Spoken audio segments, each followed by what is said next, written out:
is Camilla, and you're listening to The Cat's Whisker, a time machine for all those who love rock and roll and want to know everything about it. People, stories, and the music that changed the world. In a few words, it doesn't matter whether you've lived through those years or, just like me, you've always wondered what it was like. I have loads of stories to tell and great music to play. So, let's roll! Hey everyone, welcome back to The Cat's Whisker. I'm Camilla, and today we are going to talk about one of the reasons why I started this podcast. Obviously, one of them is the chance to talk your ears off about some of the best musicians that ever lived. And I know that not all great musicians were rock and roll stars, but as far as I'm concerned, many of my personal heroes are. And today I want to talk about one in particular that is very high up there on the list of my favorite artists to ever exist. Buddy Holly. I can't even begin to explain how important he has been for today's music. Holly and his band, the Crickets, are considered the first ones to make the traditional band lineup that we all know, made up of two guitars, bass and drums, a standard.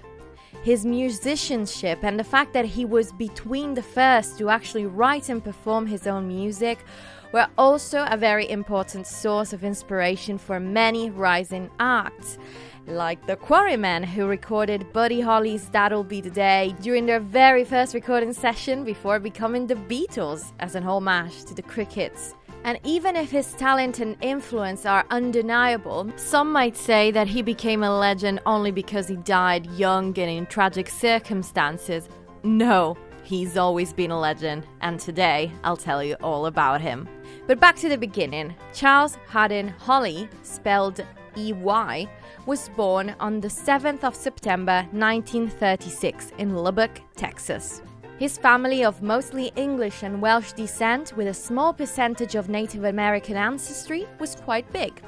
Charles, nicknamed Buddy by his mother, who thought Charles sounded too big for a little boy, was the youngest. His family absolutely loved music, and even if they weren't professional musicians, they always supported their kids' music inclinations. The Holly's brothers would in fact perform in local talent shows where sometimes Buddy would join in with the violin. Although, funnily enough, he couldn't play it. So what happened was his brother Larry would grease Buddy's bow so that it would make no sound. After being a rather accomplished violin player, Buddy tried the piano but quickly switched to guitar when Larry brought one home after his service during World War II. It didn't take long before young Buddy decided to record his version of My Two-Timing Woman in his house in 1949 when he was only 13. It was around that time that Buddy decided to play music with his school friends such as Sonny Curtis and Jerry Allison, and both of them would then become members of the Crickets, with Allison, the drummer, being the only ever member to feature in all the lineups. Buddy would also team up with Bob Montgomery and gig with him around Lubbock as Buddy and Bob. They were influenced by bluegrass, country, blues, and a new genre called rhythm and blues. What was really new about their music and the Crickets and Buddy Holly's music in general is that alongside performing and recording covers, they were writing their own songs, which, as I've said many times, was quite new. It was a relatively new business, and especially when rock and roll became popular, adults weren't really big fans of it. But what I love about Buddy Holly's story is that his parents, Lawrence and Ella, really believed in him, pushed him to pursue a musical career, gave him songs ideas, and even wrote a letter in defense of rock and roll fans to a local conservative newspaper. After graduating, Buddy decided to become a professional musician, playing everywhere locally, gigging in high school talent shows, clubs, and appearing sporadically on local radios and TV shows. And as it happened to many musicians, his style completely changed when he saw Elvis for the first time. That crucial shift to rock and roll would be complete once Holly was chosen to open for the King 3 times in 1955. Can you imagine being 18, fresh out of school, and opening for Elvis Presley? That would then lead to the big breakthrough of his career when in October 1955, Buddy and his band opened for Bill Haley and the Comets. And it's thanks to that performance that just a few months later, Buddy would sign a recording deal with Decca, specifically with Coral, one of its subsidiaries. And because of a typo in the contract, Holly became Holly, with just a Y at the end, a name that would become his new stage surname. This new opportunity took Buddy and his band to Nashville, where they recorded demos and singles under several names. Buddy Holly and the Two Tones, or Buddy Holly and the Three Tunes. And soon they released their first single, Blue Days, Black Nights, with Love Me as a B-side. Unfortunately, even after recording and releasing a few other songs, the band didn't prove to be successful enough, and Decca decided to drop them as artists, insisting they wouldn't record the songs they worked on with any other label for 5 years.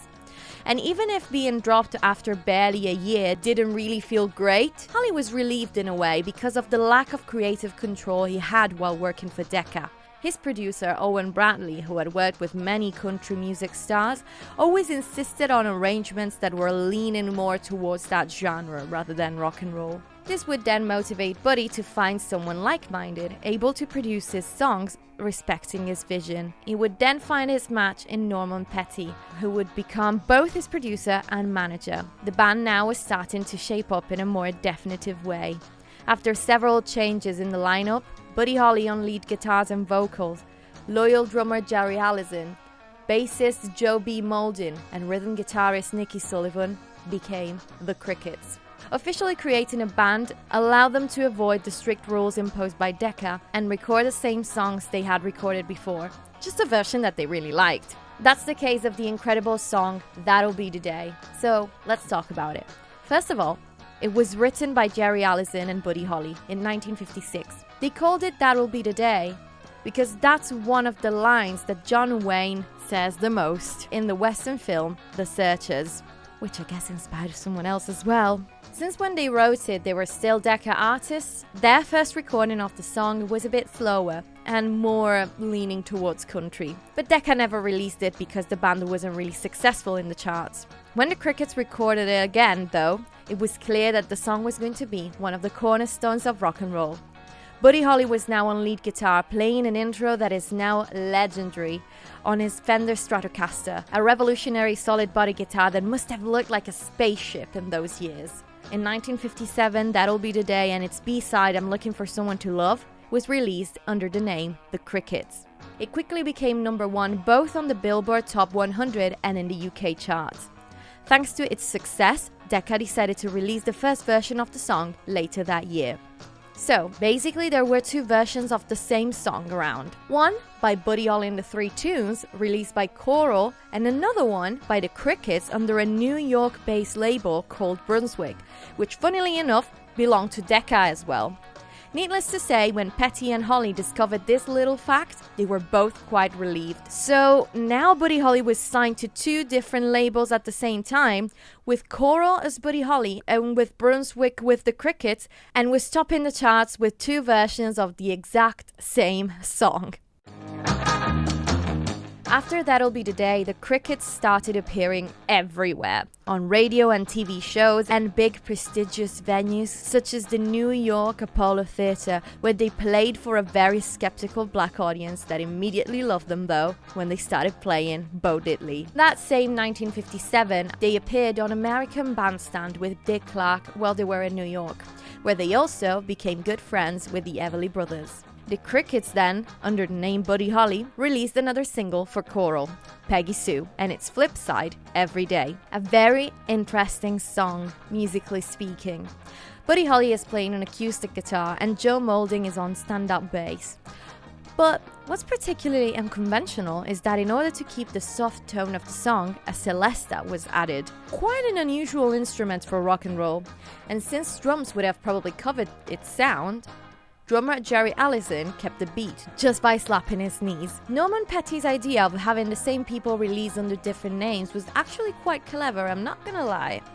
He thought that radios wouldn't want to give too much airtime to one single band, but if the performers appeared under different names and labels, that would have ensured more airtime.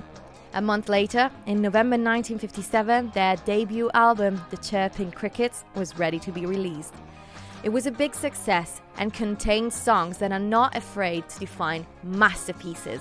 Oh Boy, Not Fade Away, Maybe Baby, and many others. Keith Richards once said to Rolling Stone, "Buddy Holly was in England as solid as Elvis. Everything that came out was a record smash #1. By about 58, it was either Elvis or him." It was split into two camps. The Elvis fans were the heavy leather boys, and the Holly ones all somehow looked like Buddy Holly. And that's another thing that I've always found fascinating. Buddy Holly's success in those years probably meant a lot to many people that were just your regular teenager and wanted to play in bands. Seeing Elvis with those sexy dance moves, blue eyes, and irresistible features probably made being successful as a rock and roll artist a mission that just a few felt like they should attempt. But Buddy Holly looked like a normal person. He was wearing glasses, and big ones. Even if many people tried to persuade him to change his frames or not to wear them at all. That made him look like a normal person. Of course, he was immensely talented, and that was what mattered. And as a musician, Holly was definitely versatile. From his scratching voice in songs like Ready Teddy to the soft True Love ways, with his signature hiccup style and his ooh ooh that characterized most of the songs of his repertoire. And don't get me wrong, I admire all members of the Crickets, but Buddy was definitely the star. In December, the Crickets performed at the Ed Sullivan Show, but unfortunately, right after, they had to deal with their first big obstacle. After just a few weeks from their debut album, rhythm guitarist Nicky Sullivan decided to quit because he realized the life of a touring musician just wasn't for him. Now imagine, after years of gigging and playing and bad record deals, you finally land a great contract and your songs climb the charts. You get so successful that you manage to appear on some of the most famous TV shows in the world, right after releasing your debut album. And that's when one of your bandmates decides that that lifestyle is just not their cup of tea. I'd be furious! But hey, the show must go on, and the Crickets continued as a trio. And the following year, 1958, was absolutely crazy for the band. In January alone, they went on 2 tours. The first one in mainland US during the first part of the month, then they briefly stopped to record Rave On January the 25th. Then, on January the 26th, they appeared again on the Ed Sullivan Show, and the day after, they flew to Hawaii before starting a tour in Australia alongside Paul Anka, Jerry Lee Lewis, and Jody Sands. During the spring, they famously toured in the UK, where they played 50 shows in 25 days. In the audience, watching this show, were probably young members of the Rolling Stones, who will later have their first hit in America with Holly's Not Fade Away. And unfortunately, and quite curiously, even if Buddy Holly played the Philharmonic Hall in Liverpool, none of the Beatles actually went to see him. Once back in America, whilst the Crickets were on their US tour, Buddy Holly's self-titled solo debut album was released. It obviously featured the other Crickets as backing musicians, and it contained, again, absolute masterpieces, like the already mentioned Rave On, Ready Teddy, Peggy Sue, and Every Day, but also You're So Square, Baby I Don't Care, and Words of Love, a song that even the Beatles would include in one of their albums. During the summer of 1958, though, everything changed. Buddy Holly started to go to New York more and more often for solo recording sessions, discovering more of a jazzy and rhythm and blues taste. This is also the same period when I recorded one of my favorite songs, Now We're One, a song that I would definitely play at my wedding. And talking about marriage, the summer of 1958 was pretty eventful under that point of view as well, because that's when he met Maria Elena Santiago. I've already talked about their love story a few months back when I dedicated an episode to the day the music died, but allow me to talk a little bit about Maria Elena and Buddy's love story here in happier circumstances. On June the 19th, 1958, Buddy Holly and the Crickets had an appointment at their publisher's office. The first person they met on that day was Maria Elena Santiago, a 26-year-old woman from Puerto Rico who moved to the United States a few years before. She was working as a receptionist at Peer Music inside the famous Brill Building. And as soon as Ollie saw that girl behind the reception desk, he knew he had to ask her out. So they went on a date, and 5 hours later, they were engaged. They got married on August the 15th, just 2 months later. At first, they live in Holly's hometown, Lubbock. And while he was there, though, the cracks in his relationship with the Crickets and Norman Petty started to show. The manager and producer, first of all, didn't approve of the wedding, but most importantly, was starting to act strange. Petty was in control of all the Crickets' money, and even if they had toured extensively and sold very well, the band members weren't really in the greatest financial situation, to say the least. As it turned out, Petty was struggling to repay the Crickets because he was redirecting all the band's proceedings into his own account. And at the same time, Manny Greenfield, a New York promoter for Holly's concerts, decided to sue the artist because he wanted a higher payment.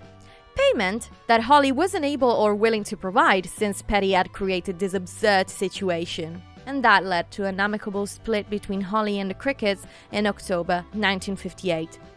Whilst the rest of the band stayed in Lubbock, Buddy and Maria Elena's new address became apartment 4H, Brevoort Apartments at 11 Fifth Avenue in the Greenwich Village, that he also used as a home studio.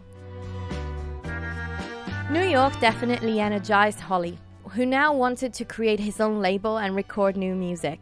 This new chapter of his life started with the String Sessions, which also became sadly known as the last studio recording of his life. On October 21st, he teamed up with the Dick Jacobs Orchestra at the Pythian Temple on West 70th Street and recorded some of the most touching songs of his career. Moon Dreams, Raining in My Heart, It Doesn't Matter Anymore, and one song that he wrote himself, the incredible True Love Ways. But even if his career was definitely getting more and more established, his bank account was frozen due to pending legal issues. But he didn't let that stop his enthusiasm. Professionally, he was particularly excited about his new life in the Big Apple and all the great opportunities he could have. He was planning collaborations with great artists such as Mahalia Jackson and Ray Charles. And in his private life, he was just happier than ever since Maria Elena was expecting their first child. So, to earn more money for his family and get a well-deserved fresh start, he decided to go on tour. A tour called the Winter Dance Party, commonly known, though, as the Tour from Hell. I've talked about this tour in detail in my episode called The Day the Music Died, because as many know, that's the tour that would be fatal to 3 great artists, Ritchie Valens, J.P. Richardson, aka the Big Bopper, and our dear Buddy Holly. So if you want to know more about it, that episode covers the complete chronicles, day by day, of that tragic tour and the incident that took the life of these 3 great men. And since, as we've said, Buddy's reasons to go were obvious, Maria Elena's reasons not to go were clear as well. She always went on tour with him, but being on a tour bus, zigzagging through the Midwest in the freezing cold, is not really ideal if you're pregnant.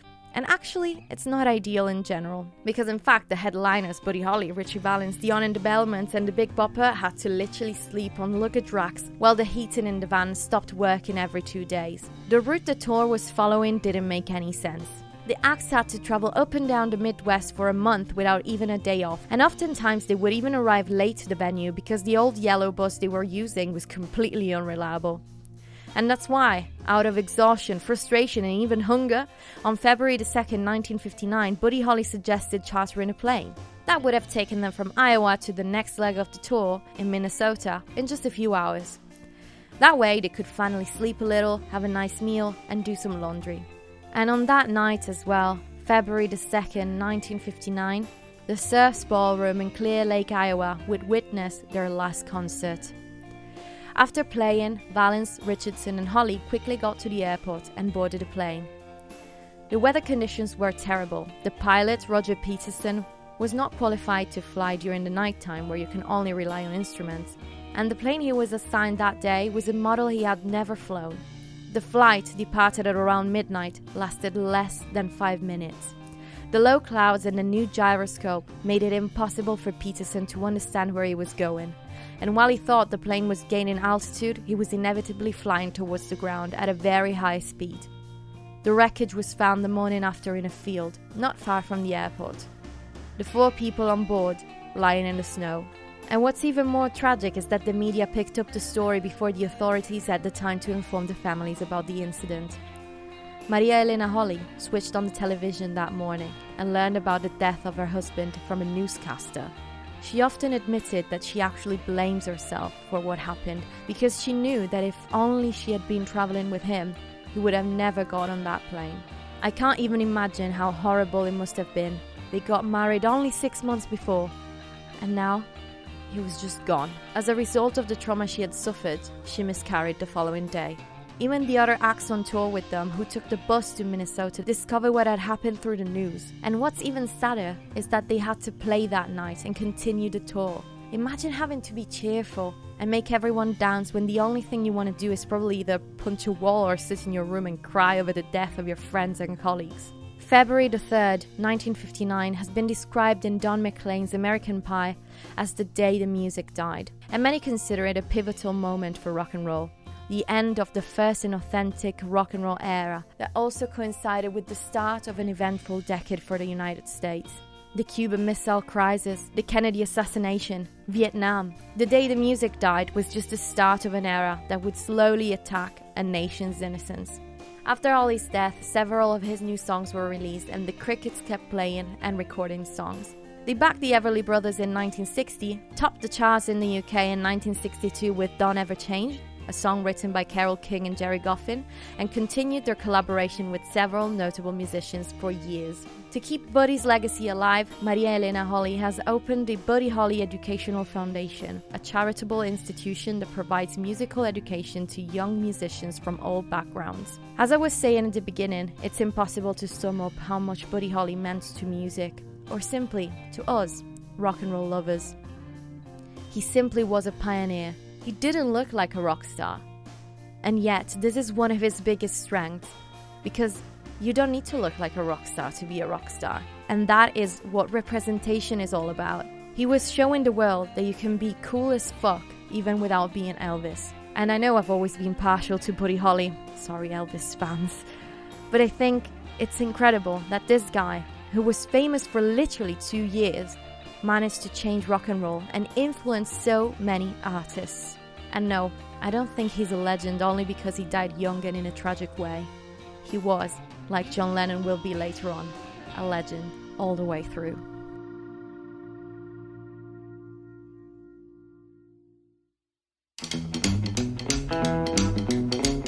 Thank you very much for listening to this episode. I absolutely love Buddy Holly, and I'm actually very excited, and what got me inspired to write this episode is also the fact that this week I'm going to go and watch the Buddy Holly story in Manchester. So I'll keep you updated on that as well. And, of course, if you want to be updated, you can follow me on my Instagram, The Cat's Whisker Podcast, and on TikTok at The Cat's Whisker. And also, very big announcement, I'm on YouTube as well. Well, if you're listening to me on YouTube, hey, hello. But yeah, if anyone wants to follow my channel, it's obviously called The Cat's Whisker Podcast. That would really help me immensely, but I thought I should open a YouTube for all those people that find it hard to actually listen to a podcast through an app. So if you want to listen to me there, please subscribe to my channel, and I'll see you next week. Ciao!